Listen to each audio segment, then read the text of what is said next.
Welcome to school of CSC এর Microsoft office application beginner to advance level full free course. So আপনাদের আজকে প্রথমে জানতে হবে যে মাইক্রোসফট অফিস অ্যাপ্লিকেশনটা কি।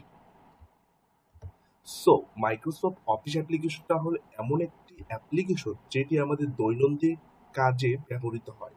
সো আমাদের দৈনন্দিন কাজে কিভাবে ব্যবহৃত হতে পারে মাইক্রোসফট অফিস অ্যাপ্লিকেশন?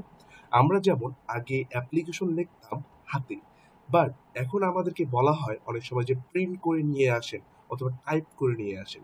সেই মাইক্রোসফট অফিস অ্যাপ্লিকেশনের এমএস ওয়ার্ড নামে একটি শাখা আছে অথবা অ্যাপ্লিকেশন আছে, যেটি আমাদের সেই টাইপিং এর কাজটি খুব সহজ করে দিয়েছে।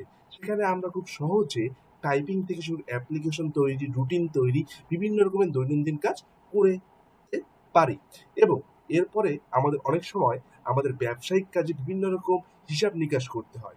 এই জন্য মাইক্রোসফট অফিস অ্যাপ্লিকেশনের একটি অ্যাপ্লিকেশন রয়েছে, যেটিকে বলা হয় মাইক্রোসফট এক্সেল, যার মাধ্যমে আমরা সহজে হিসাব নিকাশ এবং বিভিন্ন রকম ডাটা একটি জায়গায় সেভ করে রাখতে পারি।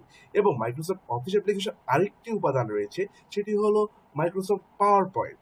পাওয়ার পয়েন্টটা কি? পাওয়ার পয়েন্টে আমরা বিভিন্ন রকম প্রেজেন্টেশন দিয়ে থাকি। সেই প্রেজেন্টেশনগুলো খুব সহজে মাইক্রোসফট পাওয়ার পয়েন্টের মাধ্যমে বানানো যায়। তো আপনারা বুঝতে পেরেছেন যে মাইক্রোসফট অফিস অ্যাপ্লিকেশনটি কি, যা আমাদের দৈনন্দিন কাজে ব্যবহৃত হয়ে থাকে। সো এছাড়াও মাইক্রোসফট অফিস অ্যাপ্লিকেশনে আরো কিছু পার্টস রয়েছে, বাট আমাদের দৈনন্দিন জীবনে মূলত এই তিনটি লেগে থাকে। সো আমরা এর আগেই জেনেছি যে মাইক্রোসফট অফিস অ্যাপ্লিকেশনের তিনটি ইম্পর্টেন্ট পার্ট হলো MS word, MS power point এবং এমএস এক্সেল, যেটি আমরা তিনটি ভিডিওর মাধ্যমে শিখতে পারবো সামনে।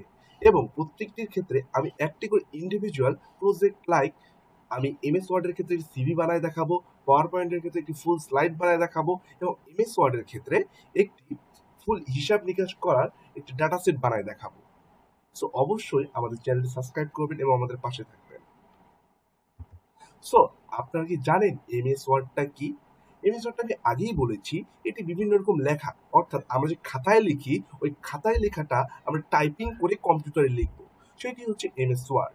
এমএস ওয়ার্ড অ্যাপ্লিকেশনটা দেখতে এরকম হয়ে থাকে। এটির উপরে একটি মেন মেনু থাকে এবং তারপরে যে মেনুটা রয়েছে সেটিকে বলে আমরা রিবন, এবং এর মাঝে একটি ট্যাবস রয়েছে, এবং আমাদের পেজের সাইজিং করার জন্য রয়েছে রুলার, এবং আমরা কতটি লিখেছি, কত ওয়ার্ড লিখেছি তার জন্য রয়েছে স্ট্যাটাস, যেখানে আমরা দেখতে পারবো কতগুলো আমাদের লেখা হয়েছে। এবং আমরা পেজটাকে জুম ইন জুম আউট করার জন্য রয়েছে একটি বার, এবং আমাদের যে পেজ এক পেজ থেকে অন্য পেজে যদি নিচে যেতে হয় তার জন্য রয়েছে স্ক্রোল বার। সো আপনারা বুঝতে পেরেছেন এমএস ওয়ার্ডটি কি।